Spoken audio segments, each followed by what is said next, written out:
अष्टलक्ष्मी मम ग्रहे धनं पुरय पुरय नमः। ॐ ह्रीं श्रीं क्लीं श्रीं कुबेराय अष्टलक्ष्मी मम ग्रहे धनं पुरय पुरय नमः।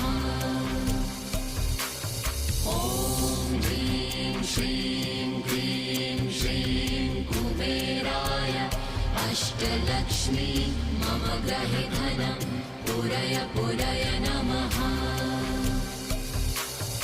ॐ ह्रीं श्रीं क्लीं श्रीं कुबेराय अष्टलक्ष्मी मम ग्रहे धनं पुरय पुरय नमः।